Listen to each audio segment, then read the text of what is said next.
going on, Internet? Eric Van Hol's back again with another e-commerce conversations. Hope all is well on the other side of the Internet. On the other side of the Internet from me, Luke. How's it going, man? Good, my man. Great, great intro, mate. Great intro. You got to see it Pleasure about to four be here. times. Yeah. Yeah, I'm excited for how the conversation's going to go after that. That's for sure. Well, I am feeling quite manly talking to you. I had to Love it. wear my cool hat. Why don't you tell our listeners who the heck you are and what the heck you do? Yeah, great question. Should we dive deep, or you just want a high level? Dude, man, you do you.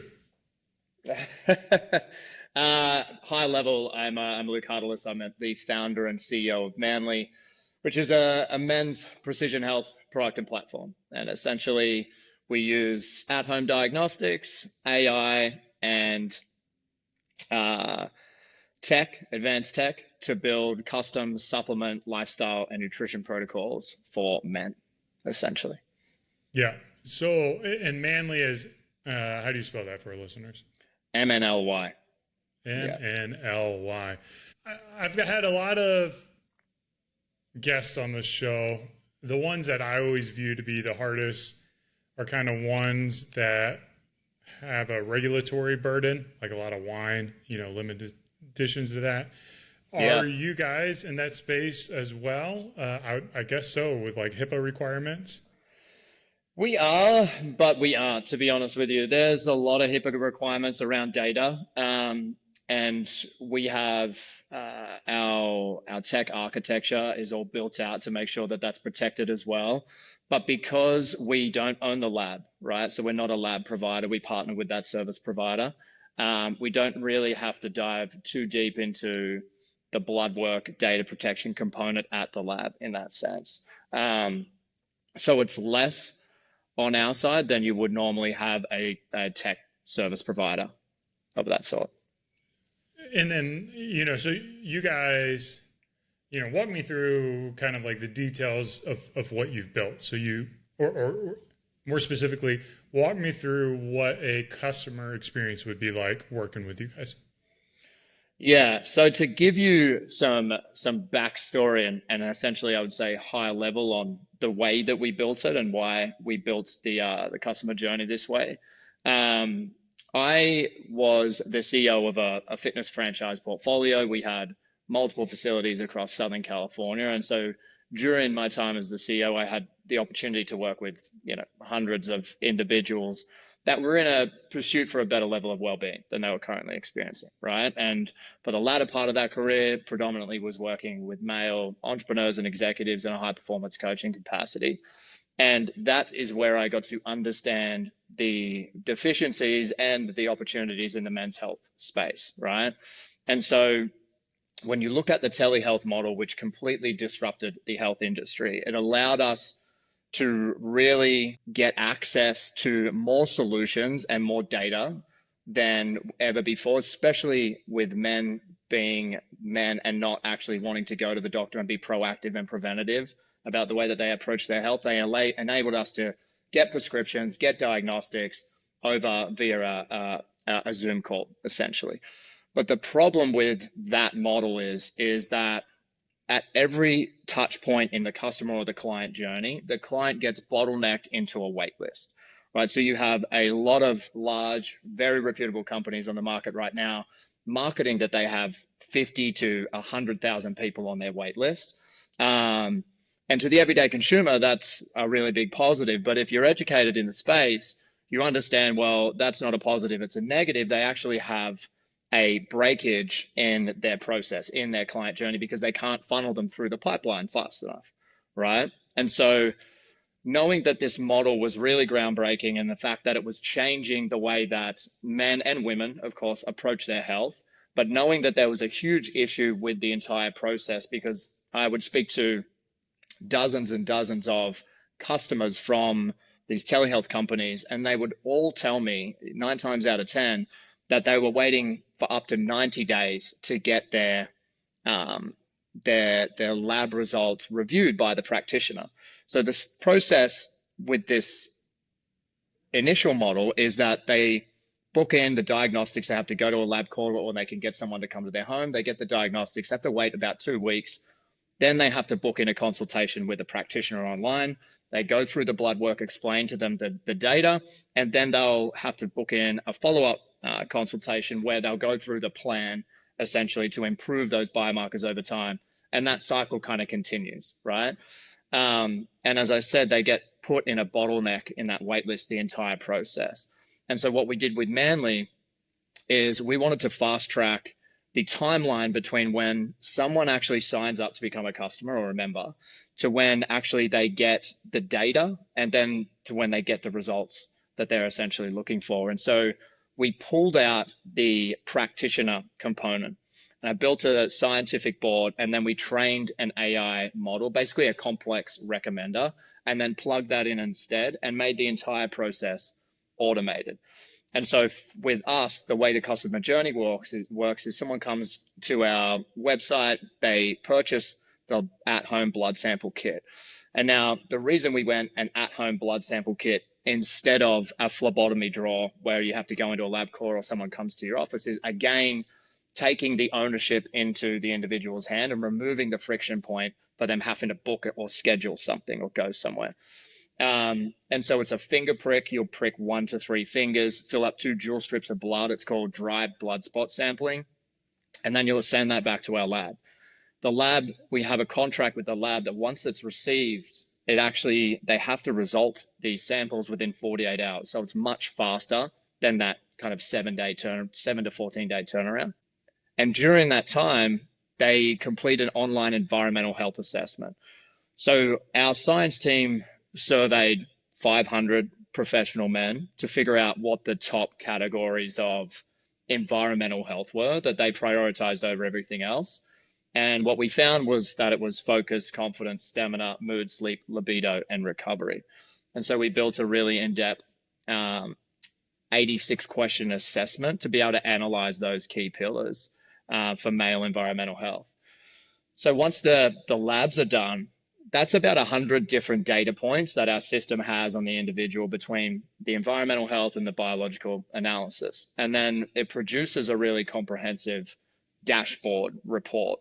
So instead of providing you with a 42-page PDF that, again, you'll need to go and take to a practitioner to explain all of the data, it's in really, really clear and precise, and also not layman's terms, but it's clear and you're able to understand it without being essentially a clinician. And we give you the reference ranges, we give you the result, we also give you a visual and then information about what the biomarker means and how your result correlates to your overall health. And then we have some different algorithms in there that show you how you stack up against the rest of our data sets and things like that. And then most importantly as well, an overall health score, which is an algorithm that combines both the environmental and biological health. And that just really gives the guys a benchmark. They're right, okay, my health score is 65. Let's try and improve that over the next 90 days, essentially.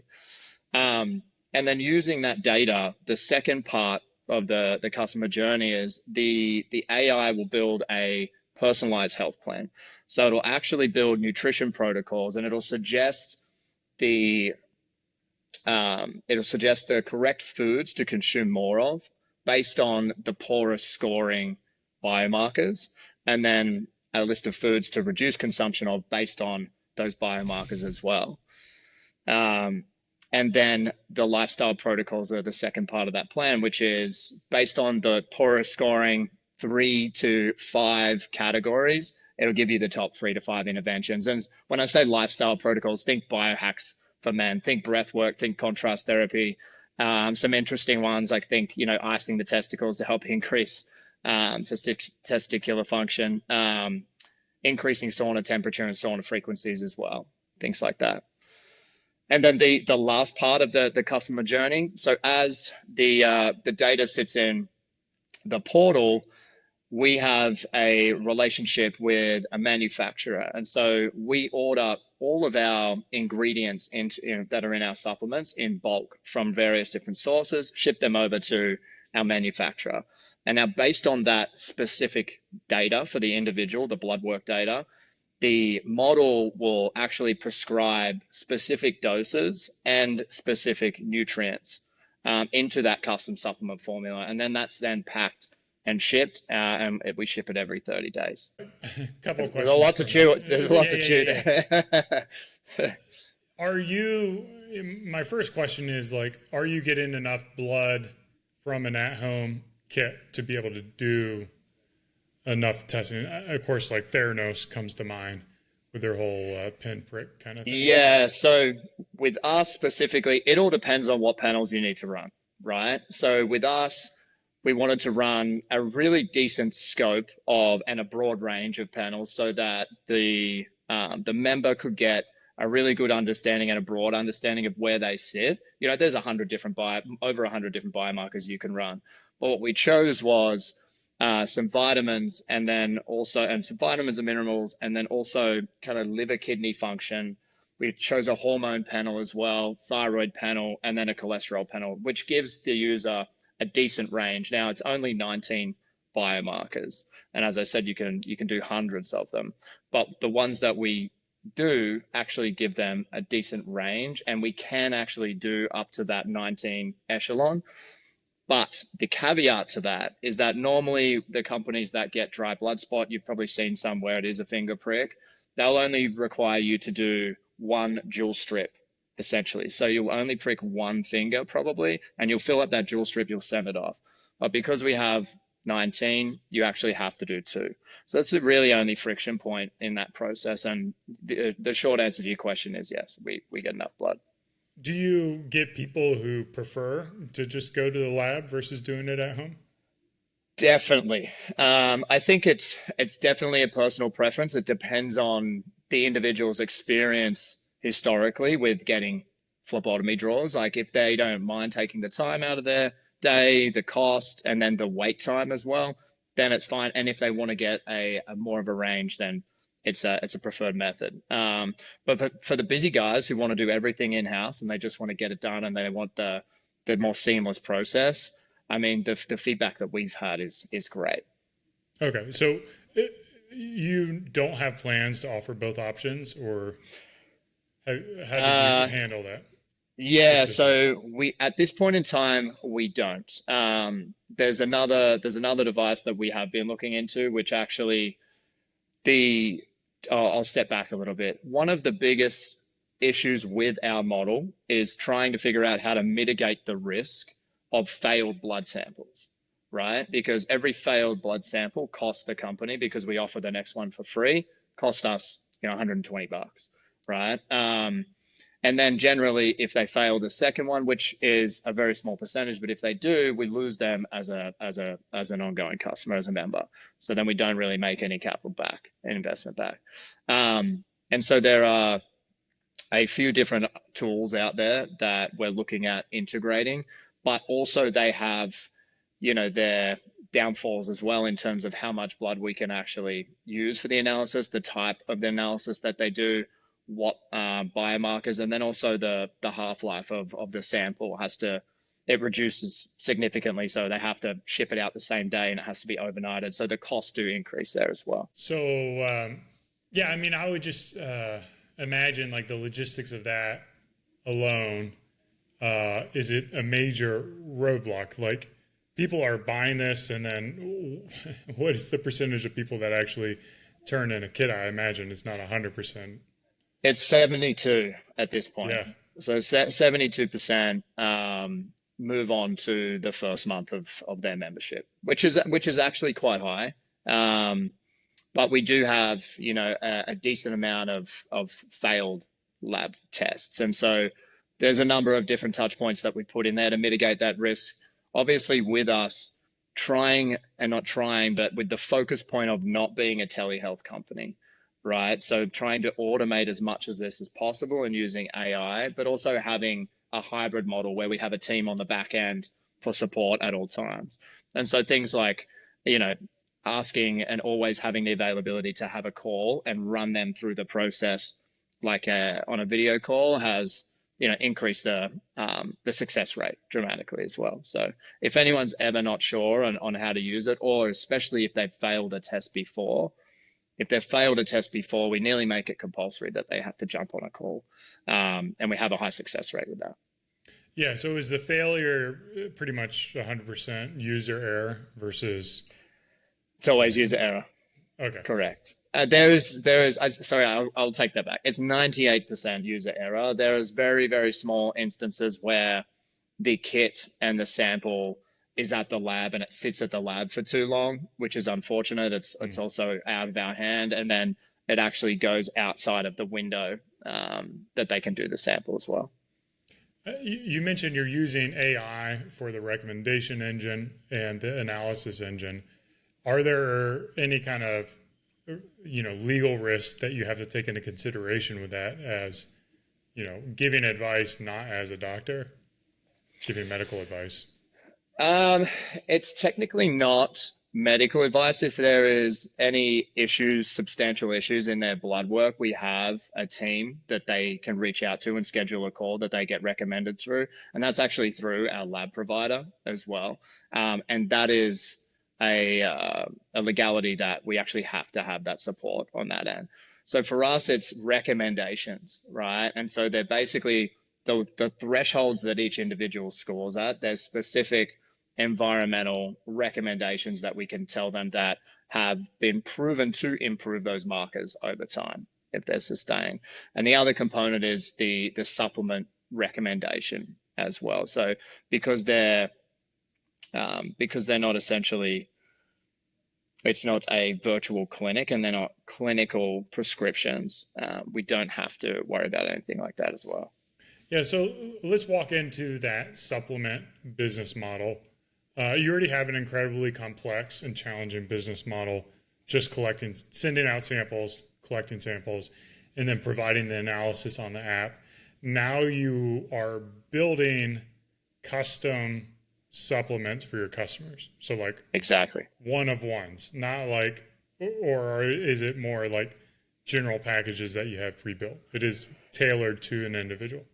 Yeah, so the way that they're packed, they come in morning, noon, and night packs, right? So the way that our supply chain works, to give you a really good high level of this, is when we order each ingredient individually we order from a number of different suppliers. When we order those, we order them in specific capsules. So we get them to encapsulate them in specific doses. So that, and based on the way that our recommender works, those doses are going to be specific to basically the minimal dose that we would recommend anybody, as long as we can increase that increase the amount of capsules, which will then equal the right dosage that we want for that person. So once they're then in our co-packing facility, when the order goes through for a supplement to be manufactured, it's packed. Let's say, for instance, I needed 250 milligrams of Tongkat Ali, and our doses come in, 250 milligrams, or let's say you needed 750. You would essentially get 3 capsules of that one ingredient, right? And the order is only triggered for that specific ingredient if their blood work is below a certain threshold or above a certain threshold, right? So that's how it's customized essentially. Does that make sense? Did that give it enough explanation? No. Does it take into consideration like your customer's weight as well, or is that no? It's specifically just the blood work. Yeah. Okay. Yeah. And then, so how many specific supplements are there? There's, at this point in time, you can have up to 19 different ingredients in your precision packs. For the most part, across the board, we're seeing an average of 14 at this point. Some individuals, it depends on how bad your blood work is, essentially. But it's anywhere generally from 9 to about 16. So the average is sitting around, 13, 14. Okay. And so how I imagine it is basically you've got these capsules pumped into like some kind of conveyor belt where it's just like, all right, is it automated or is it done manually? It's automated. Yeah. Okay. The facility that we partnered with, the entire facility, which they spent, about 10 million on building, is built for precision nutrition. So Okay. it's highly efficient, all automated, and it's a phenomenal process. It's pretty groundbreaking the way that they're doing it. Yeah, so they just got like rows of these, and it's like, all right, I'm going to throw them all into a bag, as it goes down a conveyor belt or whatever. So you're able to, are there any scaling issues with that? Like, are they running a daily basis? Are you running like once a month for all of your customers? How does that look?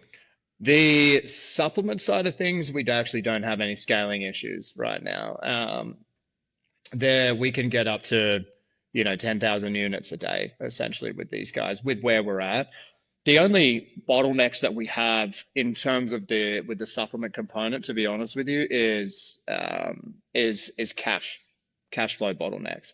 So when you look at building a startup, especially like this with this model, it's pretty front loaded with capital, being capital intensive on the front end, right? So you have the tech build, which is substantial, and then you also have the lab integration where you have to. All of our kits are custom and they look like an iPhone box. They're beautifully designed, and so you have upfront costs there as well for product, but then also MOQs on supplement ingredients are by nature quite high, right? So you're looking at 200,000 units per SKU. We have 19 SKUs, but the cost of which is 200,000 MOQ, right? So, and the cost of each of those varies quite dramatically. You'll have something like a CoQ10, which is going to cost us, $8,000 for 200,000, but then you'll have a boron citrate, which is going to cost me, $30,000 for 200,000. And so the front loading of the capital that you need to be able to build out this model is pretty significant.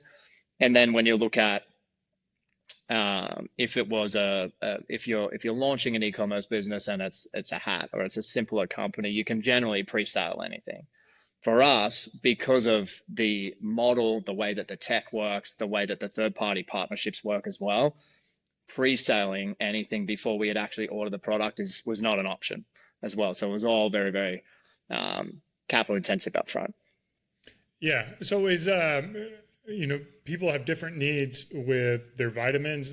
Is their subscription to the supplements going to be different as well based on that, or is it a flat No, fee? it's actually a flat rate based on the averages that we've seen as well. So the margins fluctuate slightly, but not dramatically enough to justify us having, potential algorithm of different price points for every person, which complicates things on the back end and the financial end as well.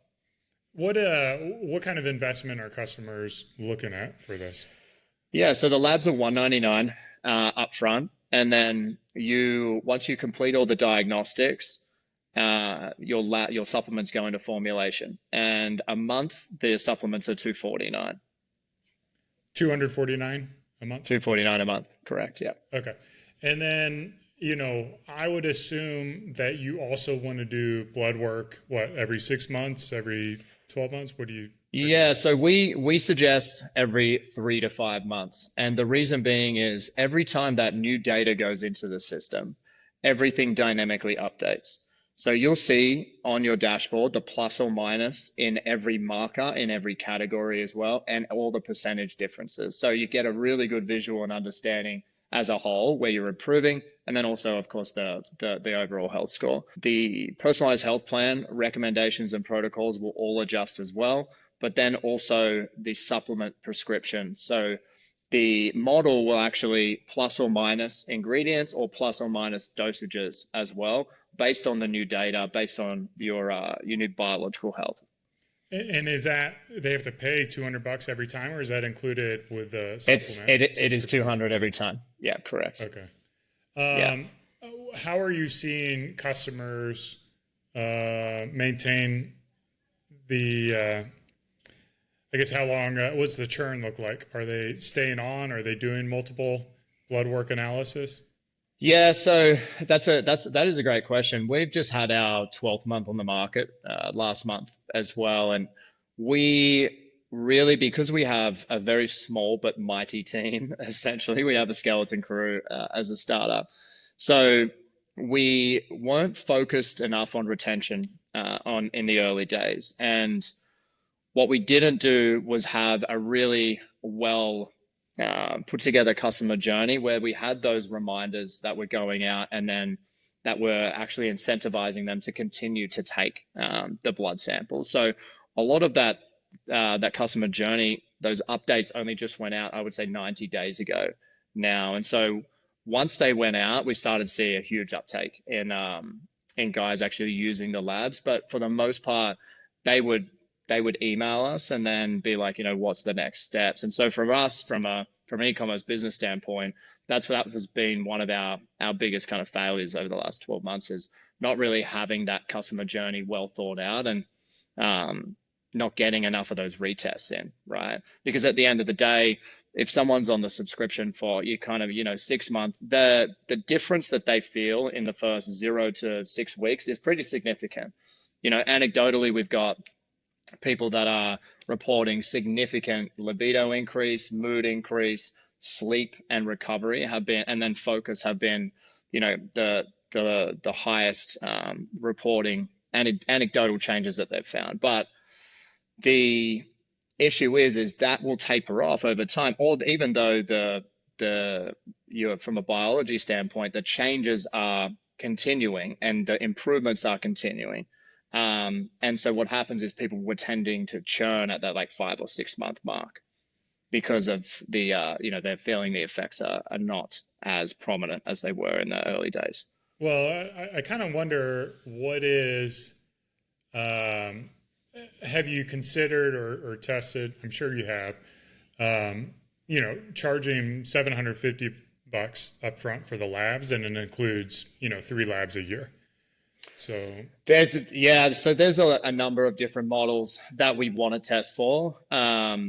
And the reason that we haven't done much testing around pricing and memberships, whether it's paid in full or whether it's labs up front, is, to be honest, purely because of some of the strategic partnerships that we had and that we have currently, which are allowing us to grow at a significant and substantial rate without because we don't do any paid acquisition. We still don't run meta ads.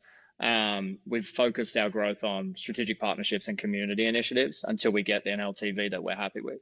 And so we didn't want to really rock the boat in terms of testing those different options on site, because we had a model that was essentially working. But moving forward, when we touched on it in terms of the diagnostics component, looking at some of the feedback that some of the customers want, it's taking into account, a lot of people just want the diagnostics. They just want to be able to track diagnostics over time. And so implementing the ability to stack some different labs as well. So stacking a hormone panel versus an inflammatory marker panel versus a complete kind of men's wellness panel, and allowing them to, have that data, have the personalized health plan, and just not have the other sold solutions essentially, and just being able to track that over time via the platform is pretty valuable that we found. And then having other solutions that we can essentially provide if they want them, and not as part of the membership. Yeah. So you mentioned kind of the cash intensive nature of the business. Like, if you do get labs, is that a profitable endeavor? Or are you subsidizing that for the subscriptions? No, we've got 35% margin on the lab. But the subscription, we do quite well. We have a 65 to 70% margin on, and with the MOQs we have, that's quite good as well. Yeah. So, it seems like, the supplements would be a lot more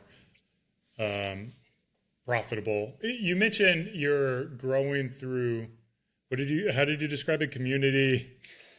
Yeah. So in terms of growth strategy, which I can dive into a little bit if you want, as I said, being a startup and being in a position where, we needed to raise capital early on, to be able to get to market. And I was, currently in a capital raise, and it was very hard to be able to close larger check sizes at the time. It was about 18 months ago when it was the worst time to raise capital for a startup in the last 10 years. And so I knew I needed a significant partner to be able to drive a lot of traction and increase our distribution opportunity, essentially, right? And so, are you familiar with High Rocks? The sports Yeah, the event, sport of right? fit. Yeah. Yeah, so the sport of fitness racing. It's one of the fastest growing sports in the world. It's a global sport. I think they had 300 or 400% growth in the US alone in the last 12 months. And so very early on, I was able to get a deal with High Rocks as the exclusive men's health partner of High Rocks USA. And I got that deal done when I had a pitch deck and an MVP, which was pretty cool. And it was really right on time just before the company started seeing a lot of traction in the US. I mean, to put it to perspective, the the first event that was on our contract that we didn't have full scope, it was just digital, had 2,000 athletes, and then the one that we just did in New York City had, I think it was 14,000 athletes. So a substantial amount of growth over the last 12 months. And they have a really, really aligned demographic for us. And when I looked at, the opportunities for partnership, the way that I look at strategic partnerships is, who holds our demographic, our target demographics, and already speaks similar language to their consumer, and are we an ancillary product, and could we get a deal done, and look at what's the size of their distribution, essentially. And so it's a paid sponsorship, but that gave us access to it was 150,000 athletes in the US. It was a social media audience of about 50,000. It was a 30,000 email list audience as well. And it was at the time it was 200, an opportunity to have a point of sale at 200 gyms nationwide. And those numbers significantly changed over the course of the season, but for us, that has been the catalyst to most of our, or majority of our growth to date. Walk me more through what that experience looked like. So, how did you reach out to them? Was it just like, hey, I want to sponsor High Rocks? Is it Yeah. had, like, So just in general, these kind of partnerships, I learned how to bring in a win-win for both parties very early on in my career when I had the gym locations, and we did a lot of strategic partnerships. That's also how we grew without running a lot of meta ads as well. And so using relationships in industry, for whether they're any brand partnerships, whether they're it doesn't matter what industry or what vertical it's been leveraging the relationships that I built over the last over the first 6 years when I had the studios. And High Rocks, the founder, the head of growth from High Rocks, I got connected with a couple of years ago early on through actually one of my investments. And they were breaking into the US, and they were looking at potentially doing performance studios at the time. So launching basically a gym concept, small box group training. And I got connected with the head of growth because franchising and small group training and performance studios was my industry, and we did quite well. And so we got talking. We had a few phone calls. I gave them my 2 cents, and we stayed in touch. And then when I needed a large strategic partner, I essentially reached out, and 3 months later, we ended up getting a deal done.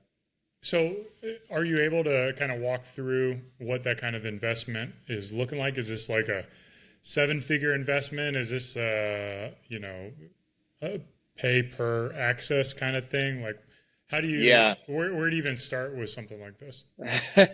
Mate, that's a great question. It's due to the size of the opportunity and the type of contract we got. It was, let's say it's multiple 6 figures, right? For the US partnership alone.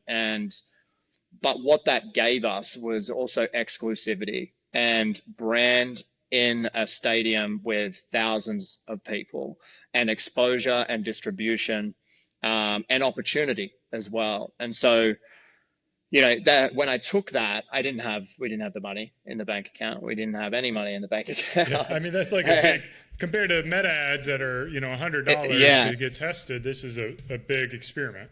a huge swing of the bat. And again, to justify it, to explain that, the way that I look at it is I can spend $100,000 on meta ads, I get customers. I can spend $100,000 on a relationship, on a sponsorship like this. I get brand equity, I get community, I get customer acquisition, I get athletes, influencers, and investors for the same amount. And to be honest with you, what we were converting over the last final few races would have made our cost per our customer acquisition cost on Meta, about $200, which I don't think that we'd be able to achieve. And so we had a better customer acquisition cost, plus we had all of these other substantial benefits as well. So what is how do you convert your customer, or how do you convert High Rocks athletes to customers? Is it going to every single event and talking to people there? Is it simply by getting on the email list? What do you find is effective? The most effective strategy is being on site. So we just finished an 8-month national race tour. So we have a beautifully designed brand installation that's on site, that's in the middle of the race. We have our race gates and branding are kind of placed all over the stadium as well. And I have a team on site, and so we're on site. And because the team, as I said, we're a startup, so it's a leadership team. So it's very different when you go into one of these events, any event, doesn't matter if CrossFit Games, the NFL, doesn't matter, and you're talking to a bunch of contractors that are getting paid an hourly rate to be there and represent the company. When you're talking to the leadership team, the energy is different, the detail is different, and you really get to engage very, very deeply with the entire ecosystem that's there, and you get to make impact with the people that you're talking to. So we did very well, specifically focusing on the way that we showed up at those events. And the way that we wanted to show up was powerfully, essentially. So our branding was really well done. It was very kind of, as you can see the name, but it was very masculine, very bold, and very prominent. But also the people that we had with us they looked the part, they spoke well, they understood all the details of how the product works. And they're also just very kind of easy to talk to, charismatic people who really love what we're doing. So that's how we did very, very well over the course of the season. And we tried and tested so many different offers and so much different pre, intra, and post marketing and messaging to figure out what was going to work, right? We have, as part of that partnership and as part of the contract, we did a lot of collaborative social media posts, which grew our social media account by, I think it was, 30% over the season as well. We grew our email list by 137% or something like that. And so we had access to those platforms, and we would pre-race, we would do email marketing to preface what we had and the offer that was going on site, and then also to draw people to our booth and to show us that they had seen the email and they have a code and things like that. And then intra, we would remind them, and then post, we would do recaps. And as I said, we tried and tested so much different marketing and offers and messaging. And once we found out what was drawing people to the booth and the offer that was going to convert them at the booth, we really did really well. The sponsorship, you would have to pay for your booth in addition to the sponsorship, right? Correct. And then you'd have to pay for the travel. Correct. As well. Correct. And then, so when you're talking that $200 customer acquisition cost, would that be including the booth and your travel time and all that too? Or yeah, correct. Okay. Yeah. And then you've kind of, we've danced around it a little bit, but you were talking about needing like big investment or a big check size. Like, what is a big check size to you, and how were you able to find the resources to invest in all that? Yeah, mate. This is a loaded question. So I spent the first 6 years of my career when I was building the studios very, very intentionally building a network and strategic relationships. I did that very intentionally. And when I launched, and we sold the company, we sold the portfolio for multiple seven figures. I had partners, and so we did okay in that sense. And so I had capital for myself to invest to get this thing off the ground. But as a backstory, before this model, Manly was a subscription box that failed a couple of times. So I invested and lost quite a bit of capital in a failed two models before, we took everything off the market and pivoted to this new business that we had. We just kept the name. And so I had capital to invest up front to get the ball rolling. But I knew when I was going to launch this round one, I had raised capital before, but not in the form of this is a startup, this is an idea, and I'm going to go and raise an actual pre-seed round. I've just done it from friends or family or clients that saw what we were doing and wanted to open some gyms with us.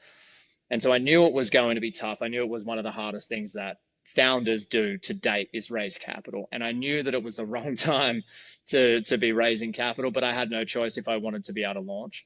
And so I used every single resource in my network possible to get referrals for individuals. And then I essentially hired a cold outbound VA. And one of the VC firm that we're a part of, we're a portfolio company of, was able to provide an extensive database as well. And so I haven't done the numbers yet, but I'm going to pretty accurately say I did about 250 pitches. And I got a hell of a lot of no's. And we didn't raise that much. We're still sitting at about just under $1 million, right? Under 800. But through the entire process, I built a lot of relationships that are going to be valuable for the next rounds, for when we actually want to go and raise a lot higher volume of capital as well. So when you're looking at the 2 to 10 million mark, for the most part, I wasn't chasing VCs, although I took a lot of VC meetings, and that was to build the relationship. But this round, it was mainly micro angels and angels and friends and family network that I wanted in. But yeah, it's definitely tough. And then just to preface that as well, when I looked at building brand, and I think you can definitely agree with this based on your history, but building brand is about the emotion that the consumer feels when they engage with your company, right? And a lot of companies, and this is just in my opinion, that are heavy on meta ads right now are not building community. They're simply just dumping 6-7 figures a month in meta ads, and they have no community. And community is the foundation of brand, and that's what's going to actually drive growth over time when you have that foundation, right? And so I looked at, how do we really strengthen this community, because we built one very fast through the Hyrux ecosystem, and how can I leverage that community to then become equity and shareholders in the company. And so we ended up doing an opportunity for our ambassadors to get these guys on the cap table, and to get them more involved in the company as well, which actually worked really well and gave the company some operational capital and at times when we needed, and then gave our community some skin in the game. Yeah. Where can people get a kit, support you, follow you, reach out to you? Yeah, mate. It's GETMNLY on the gram, and then you can jump over to our website. We'll tag it here somewhere in the episode, but it's the same. It's GETMNLY.com. Sweet. Well, I've enjoyed listening to your story. I think you've got a really incredible business model that I am not talented enough to run. I can't imagine how you've brought it all together. It looks lovely. The website, you guys, if you haven't seen it, go check it out. Beautiful website, beautiful app. I can't vouch for the supplements because I haven't tried that yet, but I need to get you on it. Yeah, it seems quite impressive. This has been another e-commerce conversations. Cheers. Keep on growing. Thank you. Awesome, my man.